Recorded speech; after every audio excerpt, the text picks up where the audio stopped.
Estamos de vuelta en Noti 13 de la tarde y le comento que mi compañera Valeria Barrios de Noti 13 Puebla sostuvo una entrevista con el periodista Jorge Escobar hasta Ecuador para actualizar la situación que se está viviendo en este país. Adelante.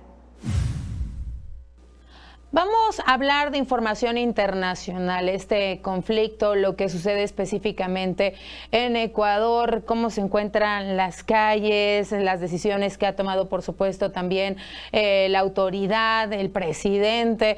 En fin, específicamente para hablar de este tema me voy a enlazar con mi compañero periodista Jorge Escobar, a quien saludo con mucho gusto. Él está específicamente en Guayaquil, Ecuador, para hablar de todo este conflicto desatado y que no solo preocupa a Ecuador, preocupa a otros países como el nuestro y al mundo en general. Hay desesperación en Ecuador. Jorge, te saludo.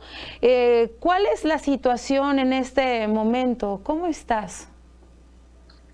¿Qué tal, Valeria? Un fuerte abrazo para ti y para toda la teleaudiencia de Noti 13 en Puebla, México. Bueno, la sensación es la misma de ayer. Incertidumbre y mucho miedo. Sobre todo por lo que sucedió en este canal TC Televisión, incautado por el Estado desde julio del año 2008. Los dos antecedentes a este hecho delictivo y terrorista fueron la fuga de alias Fito, líder de la organización delictiva Los Choneros, y después de Fabricio Colón Pico, quien fue señalado en su momento como el presunto autor de un pretendido atentado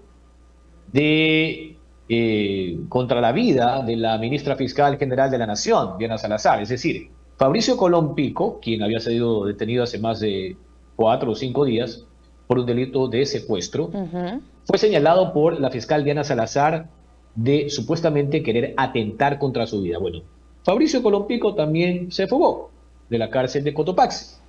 Esos dos hechos, de la fuga de Fito y de Colón Pico, antecedieron a esto que están viendo ahora en imágenes. El asalto y la toma de un canal de televisión mientras estaban al aire los colegas en el informativo después del noticiero. Y todo esto en medio de una población absorta, atónita, incrédula, incluyendo los otros comunicadores de canales como RTS, que es desde donde transmitimos en Guayaquil, Ecuador, de ver cómo la seguridad se vulnera sin ningún inconveniente. Todos estos 18 sujetos están detenidos, hay 2 menores de edad, un ciudadano venezolano.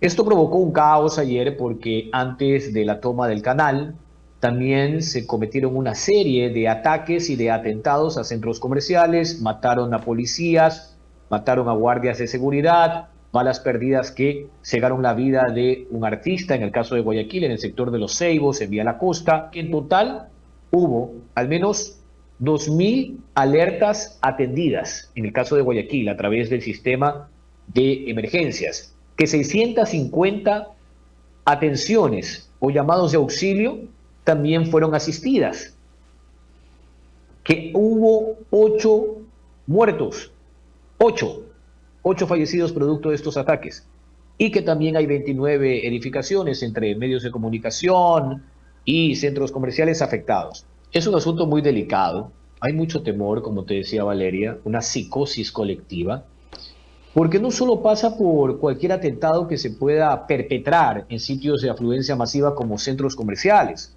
sino las unidades de policía comunitaria, que son objetivos criminales, sino también medios de comunicación. Hay permanente alerta, ya se ha solicitado que se doble la seguridad con los guardias de las compañías privadas en el país. Estos detenidos, estos 18, por si acaso, no es que ahí terminó el mambo, no, ahí no terminó la fiesta.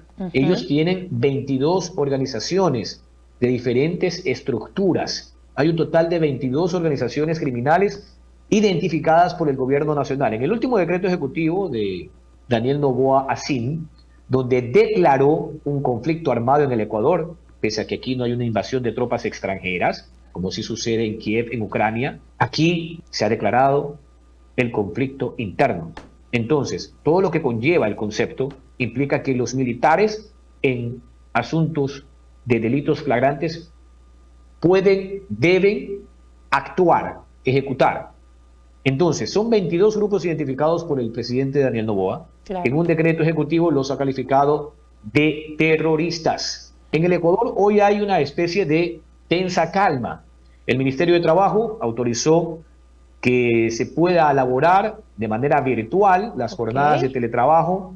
Quedan a discrecionalidad de las empresas públicas o privadas. Les consultan a los empleados. Comprenderás, Valeria, que el 85%, si no el 90%, prefiere quedarse en su casa. Jorge, nos gana el tiempo, el tema es muy amplio y nos encantaría seguir hablando, pero creo que nos diste esos datos más interesantes, los más importantes de lo que está sucediendo en Ecuador. Muchísimas gracias por la información.